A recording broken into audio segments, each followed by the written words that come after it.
So, welcome everyone to this presentation of how do fixed links affect household and firm location, some empirical evidence from Norway. We have Øyvind Lervik Nilsen, which will present today, and the floor is yours. Thank you, Kjersti. My name is Øyvind Lervik Nilsen. I'm a PhD from NTNU. This presentation will be the presentation I had at my defense of my thesis, and will be a brief summary of the thesis as a whole, which consists of 5 papers. So the topic of the presentation is how do fixed links affect household and firm location, some empirical evidence from Norway. The contents will be that in the beginning I will talk about the motivation behind the research question that I'm asking. And then I will go on to the research questions and the relevance to the field.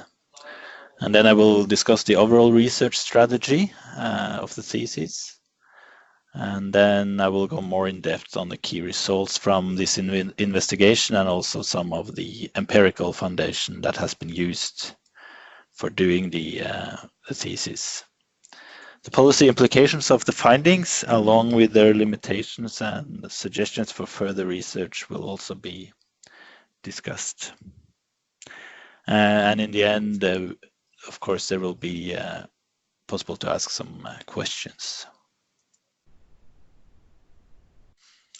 So one of the key motivation behind this thesis was the ferry-free E39 project, which is a very large project in terms of both its costs, but also the amount of change in travel time. The estimated reductions are approximately from 22 hours to 11 hours. And of course, there will be a dramatic reduction in travel time between work regions. And these dramatical changes in accessibility will most likely have an impact on population and firm location. And these aspects making the area along the route more attractive, both for firms location, but also population location, has been put forward as key reasons for why this project is going to be built. However, in the literature today, there is not that much empirical evidence of the impact of transport investments like E39 on changes in where people choose to live or where firms choose to locate. So there is a lack in the literature regarding empirical evidence regarding this topic. For me personally as well, I was working as a consultant doing traffic analysis for this project way back in 2011 or 12. And I saw that there was some limitations in the transport assessment tools that we used. Basically, what is assumed in the transport model is that the population pattern and the population growth is the same regardless of the infrastructure project, meaning that the population prognosis used in the case without the project and with the projects are the same. So it does not take these changes in where people choose to locate and where firms choose to locate into account, which could lead to biased estimates of the traffic demand on this new link and also possibly the user benefits of it. So that was one reason for me personally to look at this, and that was part of why this the thesis started. And when you look a bit more in depth, there are differences between the prognosis from SSB, which uses the historical prognosis for the last 10 years to say what will happen in the future, for areas that experience substantial change in accessibility from, for example, fixed links.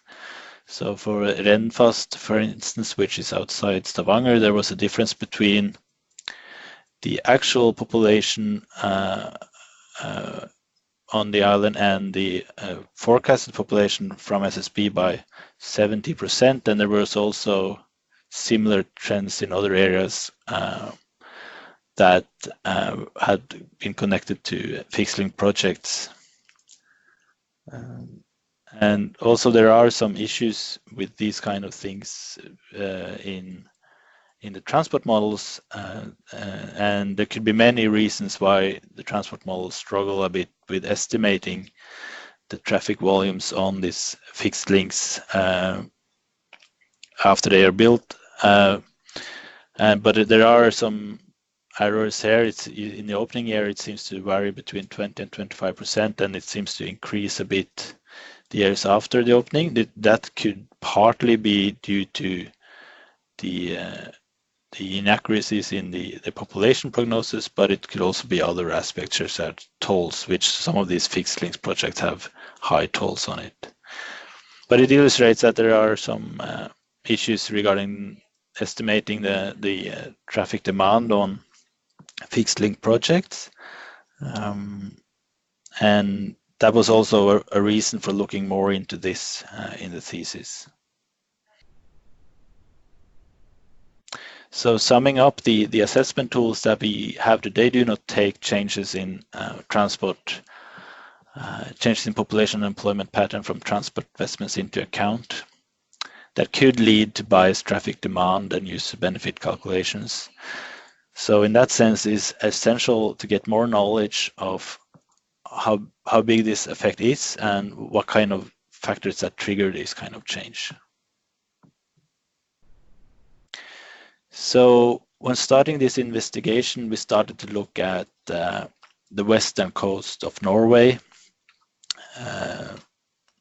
because this is an area that, of course, this ferry-free E39 is, but it's also an area where there has been built several fixed link projects.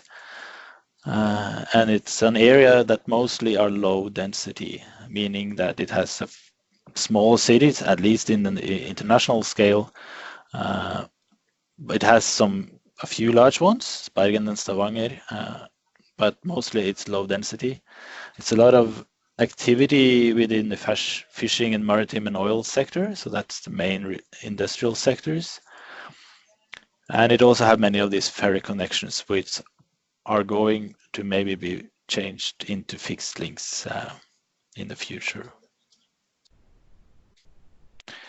And the overall thing that we want to look at was how transport investments like ferry-free E39 will affect population and household location. In order to do that, we choose to look at islands that had a ferry which were replaced by a fixed link. And the main reason why we chose that is that when you want to look at the impact of transport investments on changes in housing and industries, the literature suggests that you should do that on a disaggregated level for areas that experience a substantial change in accessibility. And these islands kind of fulfill these two requirements. And therefore, it made good cases for us to investigate the impacts of these transport investments. And also the island, because it is isolated, makes the changes easier to detect. And in today's Western world, finding cases that experience such a big change in accessibility, it's not that easy to find. So in that context, it was a good starting point for the investigation. And just to illustrate how big this change in accessibility can be, if you have two islands outside Rennesøy, Stavanger, which both are connected by ferries, and when you get these fixed links, you will see that the travel times will be reduced substantially. So Stavanger to Rennesøy have a reduction in almost 2 hours, and the same is for Stavanger to Finnøy, making these two islands within the same work regions as Stavanger and also the housing market. So this kind of illustrates how these kind of changes could be and how big they could be. The theory regarding how transport investments affect land use are a bit simplified, shown here, but it illustrates that if you have an investment in the transport system on top here, it will make an area, of course, more accessible. And in terms, it will increase the attractiveness for household and firm location, and which again will affect where the investors will choose to invest, and also after when this new houses are built, where people choose to move, and also where firms choose to move. And this in turn will of course create a new transport demand, and after a while it will make a need to further improve the transport system. So in that concept, it's a bit simplified, of course, but it illustrates how these mechanisms are in play. And these things takes time. While some of these things happen quite fast, especially the building of these houses and the need for new infrastructure and stuff like that takes a much longer time.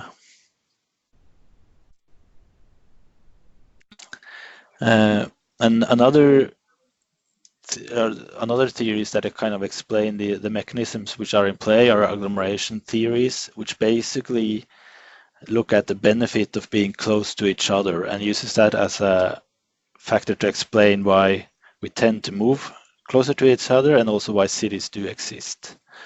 And if you have an area on the mainland illustrated here, a city on the mainland, and you have an island outside it, a transport investment can make these two areas within the same labor market and in the same housing market, and they will have these benefits of having access to a larger labor market, and the firms within this area will also have access to more specialized employees because they could choose between a larger labor market pool, and also they will probably have access to more specialized suppliers, which all are beneficial, and all these benefits are often referred to as agglomeration benefits, and often is used to explain why certain people and firms want to choose to move into these areas that have a high density of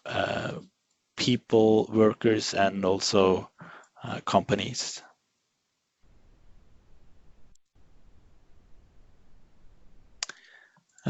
So that was kind of the theoretical context and the geographical context. And then we started to ask ourselves, what did actually happen on these islands? Did the theory that we have found, was that able to explain the changes? Did we see the same changes as suggested by the theory? And also, what were the impacts on the housing market and the labor market? And these two research questions was illustrated and written about in paper 1 and 2.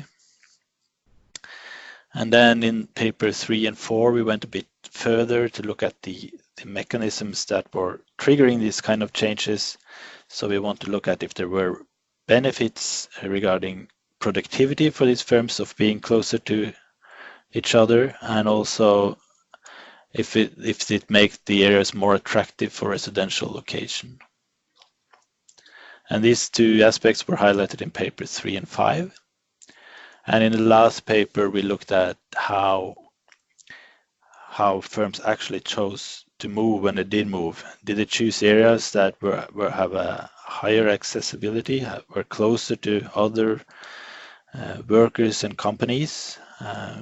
Typically, things that a transport investment can help because it reduces the distances between people and companies. And this was in paper 4. The thing is that when you look at these different islands and stuff like that, there are some challenges when you compare them, because they are all different in terms of where they are and also when they were built. And also we do not have full control of its context. We do not know where the impact of transport investment stops in terms of the size of it. And also when you have this kind of research question that we were asking, it was of what and why nature. The literature typically suggests that a case study research approach is the most suitable one, and that was the research approach we also chose for the whole thesis as a whole. We started off by doing, and we used the YIN framework on case studies, which basically says that you use the existing theoretical framework, which was all the theories of how transport investment affected household and firm location, and based on that we made a study of a case study, and then we tested that on a few cases, and then we adjusted that study and tested it on some other cases, and we then adjusted that again and tested on some other cases, and in the end we did a multiple case study of in total 11 cases, which was the paper 1 in the thesis.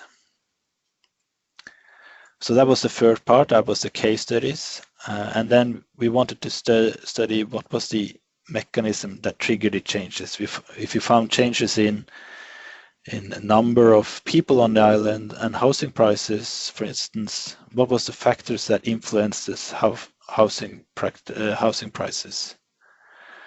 So that was kind of the second part. We wanted to get a better understanding of the findings from the first part, the case studies. And we used a lot of data for doing this kind of analysis, a lot of data from SSB and the Brønnøysund Register, and also the Land Registry of Cadastry. But also we went out and called the firms on these islands. We called over 150 firms, I think, and asked them about how these kind of fixed links change their daily life in terms of customers and storage need and just-in-time delivery and all this kind of different kind of aspects that were important for these kind of industries on the islands. And also we called some of these firms that chose to move and tried to get some better understanding of why they did move. So we tried to combine the quantitative analysis of using all this panel data, but also using a more qualitative approach as well, and by calling these kind of different companies. The cases we looked at were, as I mentioned earlier, on the western coast, and there was in total 11 cases. The main focus was on the island that got connected. So in this study, we didn't focus on the mainland, which maybe looking back that we should have done a bit more. And we also, the cases were mainly chosen based on that we had available data, but also the possibility of generalizing the results. So we saw quite early that the proximity to cities on the mainland seemed to be an important factor. So we tried to find similar cases in terms of that, and also different cases, more rural cases, to find some differences between the different cases as well. And that was done to try to generalize the results. Of course, when you want to investigate the impact of the fixed link, you want to find out what would have happened if the fixed link was not built. And that is a very challenging topic, but a possible way forward that we used was using a difference in difference approach, where we find similar areas that do not get the fixed link, and then compare the growth in those areas with the area that get the fixed link. And the difference in growth between those between the area that get the fixed link and those areas that are similar but do not get the fixed link gives some kind of indication of the impact of this fixed link. An important assumption when doing this kind of analysis is that the trends before the opening has to be similar. And then you can assume they are similar afterwards also, and then this difference in growth will give some indications of the results. Additional to this difference in difference approach, as I mentioned earlier, we did a survey as well. We called a lot of surveys firms, and 28 of them answered the survey. So for all of the cases, there was a strong growth in traffic. That trend was similar across all cases, and it seems to be two jumps. One after the ferry was replaced, which is this red line, and then there was a growth again after the toll was removed. And a bit interesting is that this growth in the period with tolls and the growth afterward as well seems to be a bit higher than the growth that was with the ferry. So that could indicate that there are some other. One reason of that difference could be, for instance, population growth or things like that. And also, when we looked at the growth in number of people on these islands, we saw that there was a growth, especially for those cases that were close to cities on the mainland. And for those more rural cases, this trend was not that strong. And this strong growth in population was also followed by a strong growth in housing prices. But looking more into this growth and studying where these people were coming from, the majority was moving from the city on the mainland. So it was kind of the city that was growing towards these new islands, which got connected, and that was part of the explanation of why there was a growth on these islands. And this is illustrated in these graphs as well. The majority of the people that were moving from these islands that were close to cities were from cities on the mainland, while the more rural cases, the majority was moving from other places in the county, and it didn't seem to change that much either before and after the fixed link was built. Looking more into the changes in the labor market on these islands, we saw that there was a growth in commuting. So there was more people commuting from the island to the mainland and the other way around. And while for the analysis we did for commuters from, there seems to be, the results are a bit uncertain because this parallel trends assumption in the difference in difference approach is not met, while it seems to be more certain from the numbers of commuters to the island, which seems to increase, but there seems to be indications of increased commuting both ways. And this was also supported by the survey, which said that approximately 50% of the firms hired more people on the mainland than before, from the mainland than before. And also some of them seems to lose employees to the mainland as well. So people that were working on the island now worked at the mainland. Regarding the changes in number of employees, the results are also here a bit uncertain because the parallel trends assumption is not met.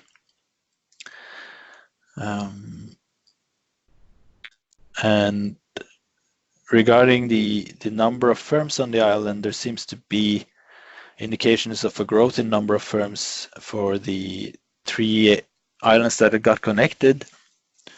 And also in this case, the similar trends assumption was met. So there seems to be a small indications of a small growth in number of firms on these islands that got connected.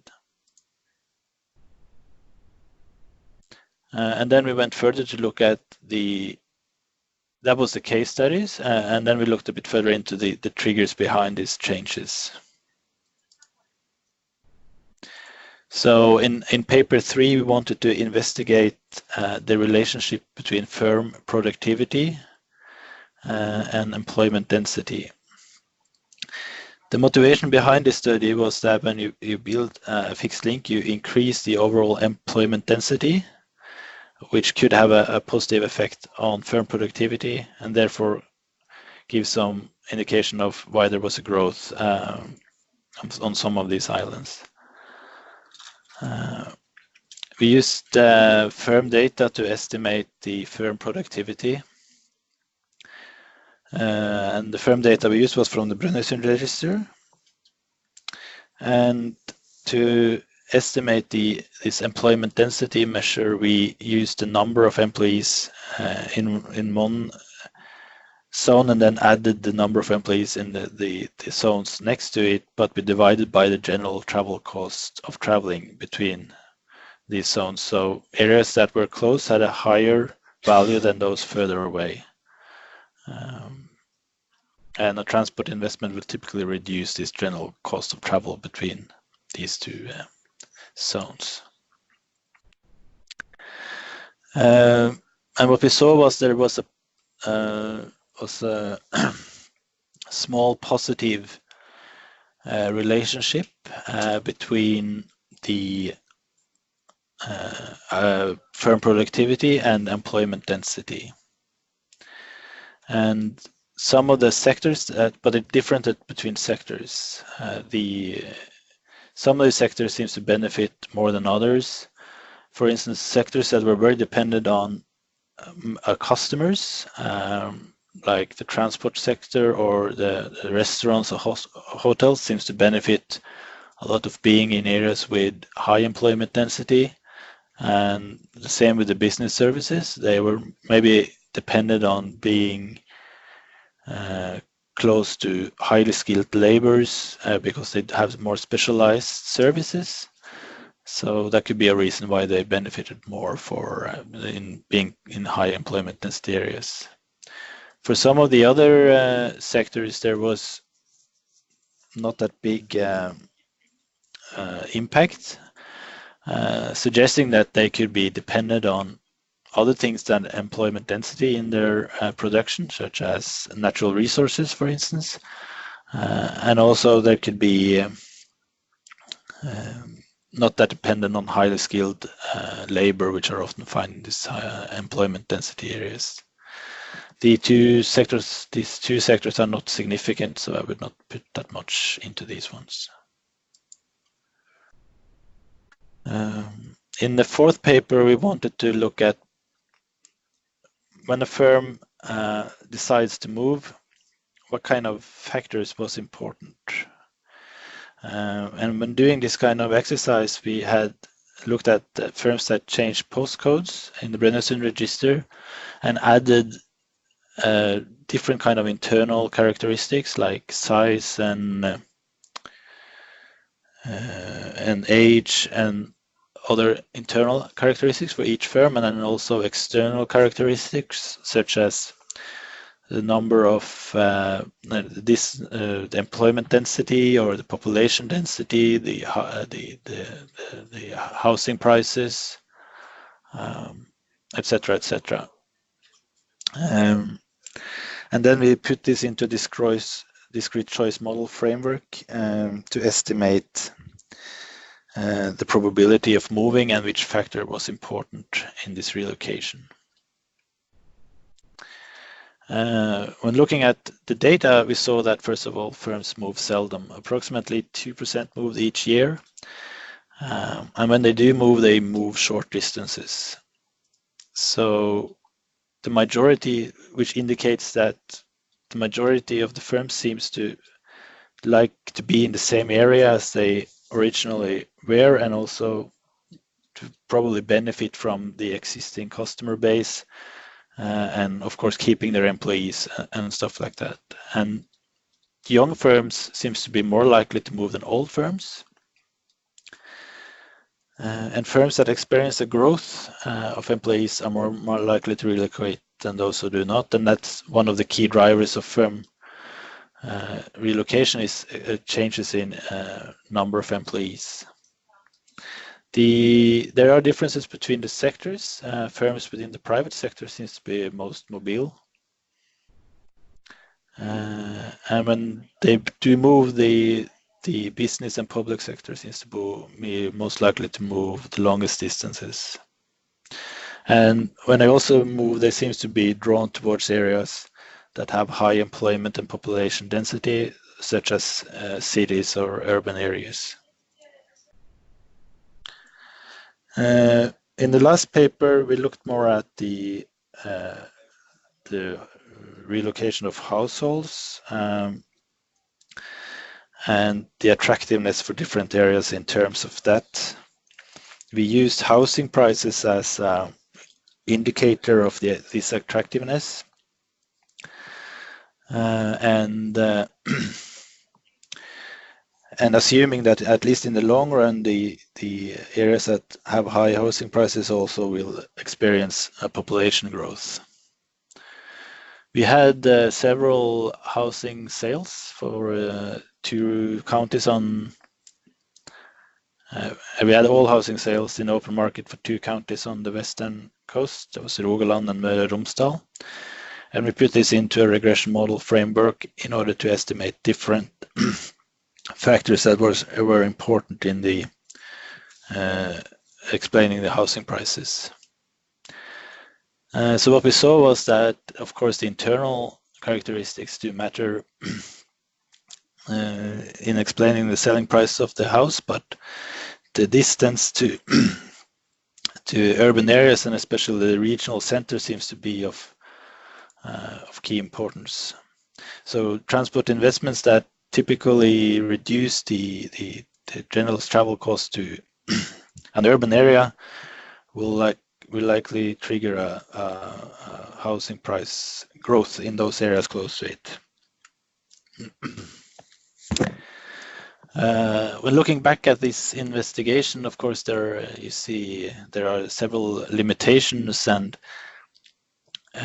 when doing case studies, the task of generalizing the results is always easier with more cases.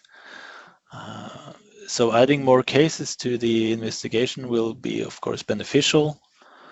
And also some of the investigations that we did, especially the housing, the case studies on industries or local labor market, was done on cases that were built quite recently, making some of these long-term effects more difficult to identify in the data. So these that investigation has some limitations regarding that, and future research would benefit of having a longer time spent to do the analysis of. And the difference approach which was used is very dependent on how you define these control groups. We have used a quite simple approach to defining these control groups. However, there are more advanced possibilities that further research could look into. And also doing different kind of robustness checks of these control groups by testing different and see how that affect the result will be beneficial. And also when doing this quantitative analysis of both the firm relocation and the housing prices and the agglomeration, the firm productivity and agglomeration relationship, how you define these kind of indexes could affect the results. So testing different kind of indexes in doing this kind of analysis would be beneficial. So trying to draw some conclusions in the end. In this investigation, we have used case studies, quantitative and qualitative methods. And all of them kind of indicate that transport investment have a positive impact on the attractiveness of firm and household locations. However, there are differences in terms of geographical context And the proximity to larger labor market and cities seems to be an important factor in explaining the degree of change. The investigation indicates that there is a small positive relationship between the increased agglomeration or employment density you get from transport investments on the productivity of firms in the area, and also that the attractiveness for household and firm relocation will be somewhat increased from building this kind of fixed link projects. The implications for today's assessments tools for most cases, the assessment tools I think that we have today will work very well. There are some cases where there are large changes in accessibility from that substantially changes. There's some cases where there is a substantial change in accessibility for that the transport investment gives you that, and it gives reduced travel time for yeah, I'll take that one more. For some cases where there is a substantial change in accessibility, changes in where people choose to live and firm locate is likely to happen. And this is especially the case at the urban fringe. If you have a city, for instance, that build a fixed link to an island, you could expect that this island would get a growth in terms of population and also number of companies. And as these two things is of key interest, adding some more analysis into that in the transport assessment, I think would, in these cases, be beneficial. And the methodology that we use today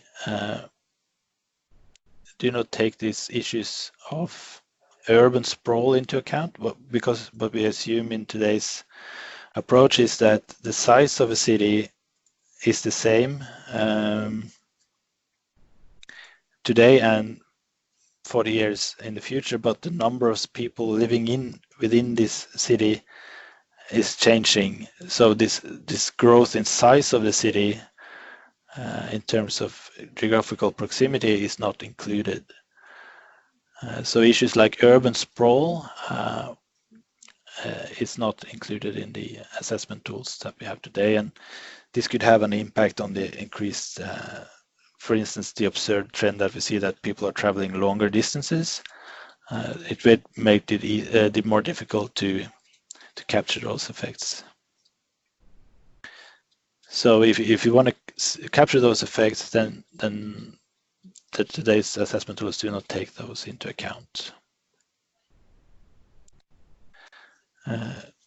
Of course, there are many aspects of further research here. In my investigation, I have mainly looked at what have happened and trying to explain why it happened. However, in a cost-benefit context, the net benefit of these changes in where people, when people are moving from one place to another, has not been investigated and is a possible area for further research. Another area is the household relocation model. We made a model trying to explain where companies would move, doing some similar models for household location could be a possible step forward. And when you have that as well, you have some of the key elements in land use transport interaction models, which try to estimate the effect of transport investments on where people live and work, taking all these different kind of aspects into account. Further research would also benefit from doing more case studies using this counterfactual approach. It is still quite rare in the literature. However, there has been some more recent articles using this approach. And also we have looked at what has happened on these islands, and a lot of the changes was local, meaning that they were people moving from the city on the mainland to this newly contacted area.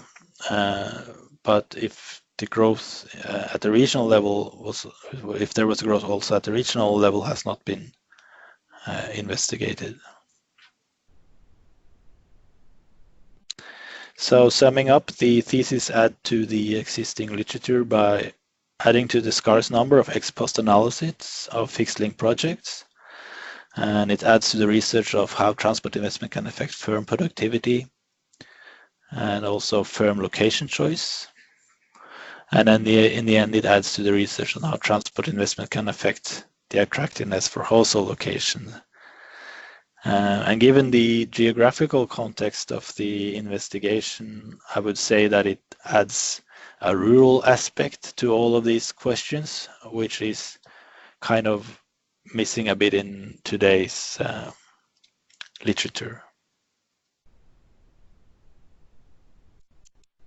So that was the presentation. Thank you. Thank you, Øyvind. And do we have any questions from the audience?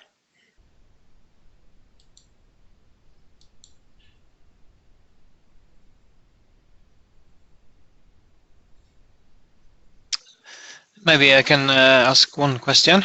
Yes, Yeah. please do. We are doing some fixed links, or planning them at least. Both Rogfast and Holdfast is coming up very fast. Do we have a tool to see how the future will look like around these two cities when these fixed links are in place? As far as I know, today in Norway, we do not have this tool yet, but then that's typically these land use transport interaction models that can be used to such analysis. The models I developed will give you an indication of an increase in number of companies, for instance, from these two projects, and also an indication of the growth in housing prices. But the changes in population, we do not have any tools for yet. So we can see these two projects that I mentioned as a benefit solely, each of them.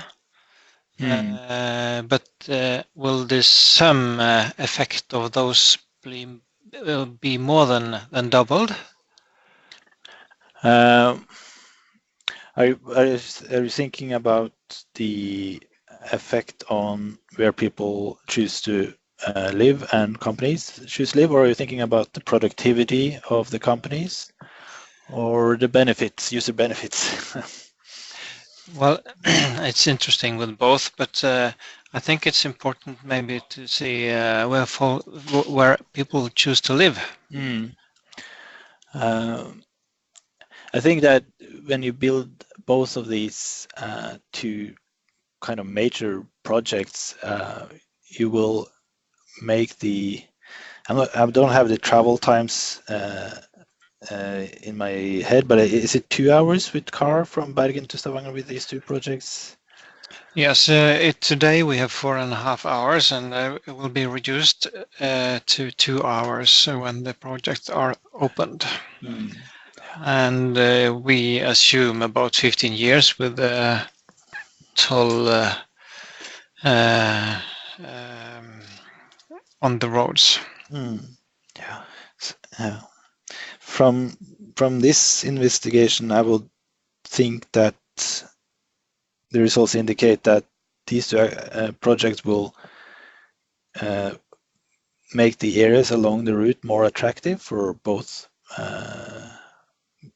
people and companies, and kind of probably move some of the direction of the growth of both Bergen and Stavanger towards each other in a way, because these areas will have higher accessibility than they used to have, so they will probably be more attractive.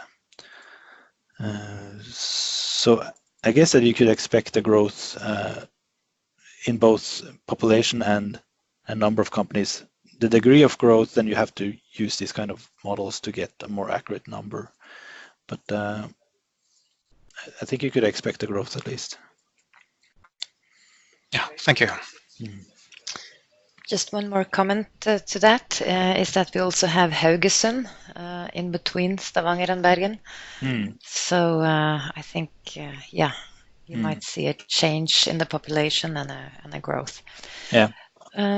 You also mentioned, Øyvind, that people start working elsewhere when they have the opportunity. Is that because of the wages? Because I know that some people, I think it was the university in Bergen or Handelshøyskolen, who mentioned that they looked at the wages that people had and the increase in wages and the stability of the wages as a measurement of movement. Have you looked at that at all? We did ask some of the companies on these islands if they were able to hire more people from the mainland than before, and half of them said yes, indicating that some were changing jobs. But they also said that they were losing some of their employees to the mainland. And in the literature, this kind of related to these agglomeration benefits I was talking about, that people that were on the island and now could also work on the mainland easier could find a job that was more similar to their education, or so they in a better way could fulfill their capabilities and then earn more, have higher wages. That's kind of the theory behind it, at least. But we haven't asked employees or people living on the island that have changed work why they did it. But we see some indications, and also this commuting as well. They give some indications of increased activity, at least in the labor market, and an expansion of it, I think. Okay, thank you. Any more questions? No? Well, thank you for a very interesting presentation, Øyvind. And I do look forward to the next step and that we are still working on this topic. Yeah. Okay. Thank you for having me, Kjersti, and it has been for me, has been a very nice to have these meetings and also to keep in touch with the Ferry Free 39 project. So I really have appreciated that. Okay. And I'm sorry I was late. And then I will stop the